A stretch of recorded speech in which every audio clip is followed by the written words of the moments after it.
In our last screencast on Chapter 9, we're going to talk about anaerobic respiration. Okay, so what happens when there is no oxygen present during the process of, after the process of glycolysis. And this is also referred to as fermentation. So most cellular respiration that we've talked about thus far requires oxygen in order to produce ATP. Oxygen needs to be present for pyruvate to be transported into the mitochondria at the end of glycolysis and yield a large amount of ATP through the electron transport chain. However, when there's no oxygen, the electron transport chain doesn't work. So in the absence of oxygen, fermentation and anaerobic respiration allow cells to continue to produce ATP via glycolysis. So when there's no oxygen, glycolysis is our only source of ATP. All right, so anaerobic respiration uses a terminal electron acceptor other than oxygen. It doesn't use oxygen, it uses something else, for example, sulfate or something like that. Fermentation uses substrate level phosphorylation instead of electron transport chain to generate ATP, which is why it is so little ATP. Very little ATP produced. Because it only produces those two that we get in glycolysis. So fermentation is glycolysis plus a reaction that regenerates NAD+. And then the NAD+ can be reused by glycolysis. So basically, the main purpose of fermentation, P-U-R-P-O-S-E, of fermentation is to regenerate NAD+. Okay? That plus is a little messy. NAD+. Okay.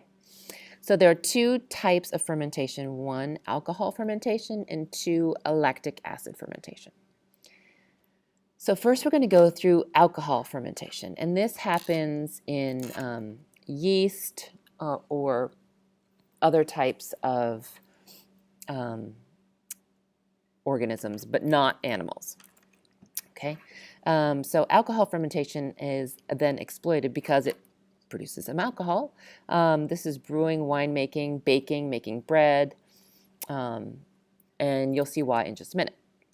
Okay, so in alcohol fermentation, pyruvate from glycolysis is converted to ethyl alcohol in two steps, and the first one releases carbon dioxide. So let's have a look. So here we have glucose going through glycolysis and yielding pyruvate. Okay. Over the course of that process, we get a net of 2 ATP produced, and we also consume 2 NADH and produce 2 NADH2. So if there's no oxygen, we have to regenerate that NAD+ so that glycolysis can continue.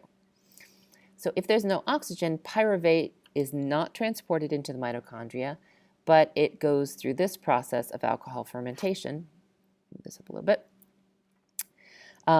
Where it gets converted into ethyl alcohol in two steps. The first step releases some carbon dioxide, okay, to form acetaldehyde, and then that gets converted, consuming the energy in NADH into ethyl alcohol. Okay, that then regenerates my NAD+, and glycolysis can use that to continue to make our ATP. Okay. Now this process, if you think about baking or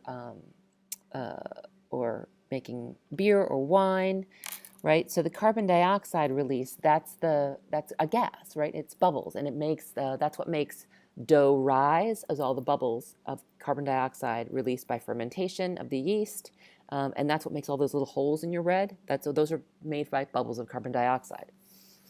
When you bake bread, you bake off all of the ethyl alcohol, which is why you can't have alcohol by eating bread, because it gets baked off.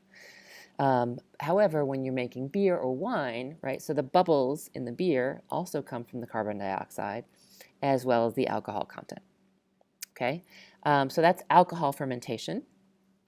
Our second type of fermentation is lactic acid fermentation. And you may have heard your coaches talking about lactic acid buildup in your muscle.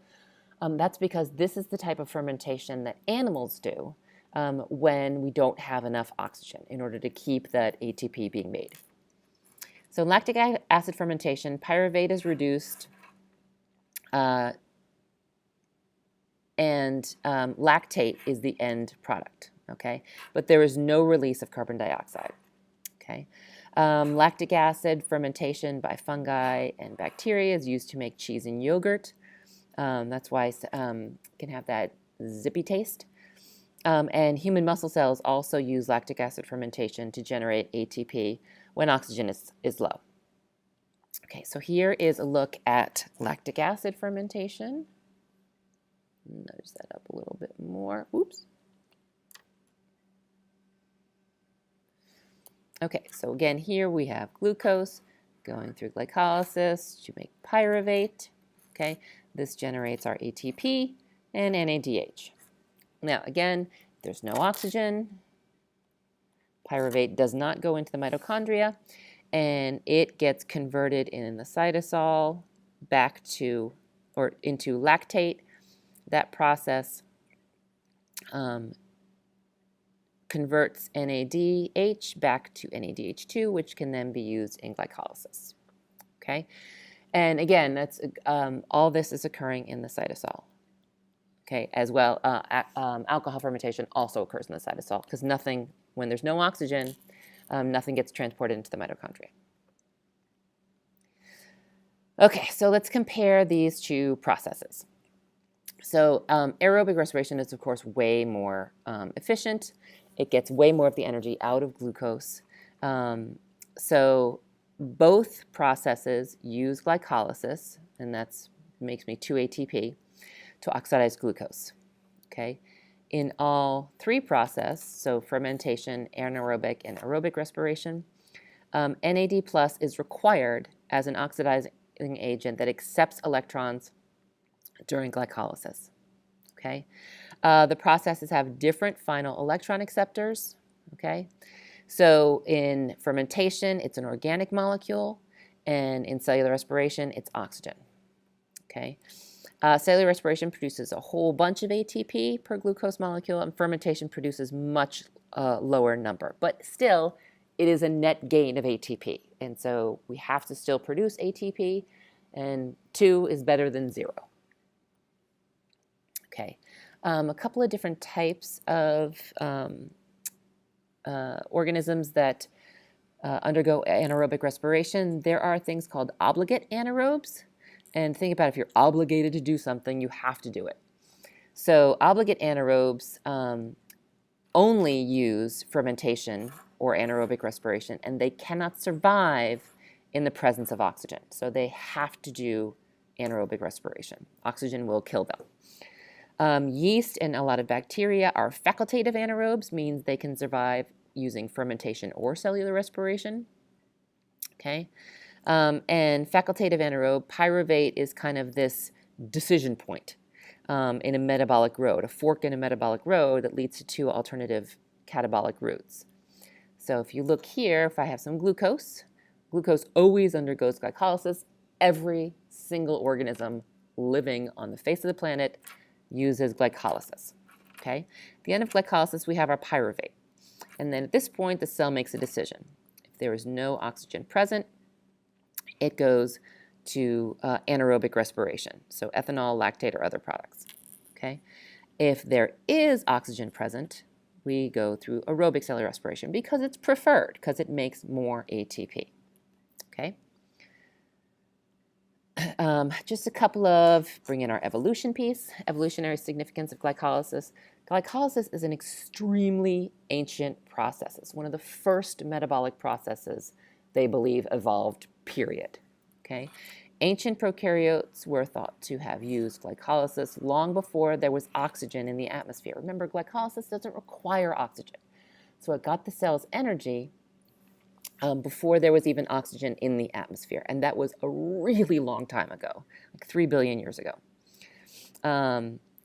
Oxygen became available about 2.7 billion years ago. So early prokaryotes likely only used glycolysis to generate ATP. Okay, and that's it for glycolysis, for fermentation, for aerobic respiration, and for chapter 9.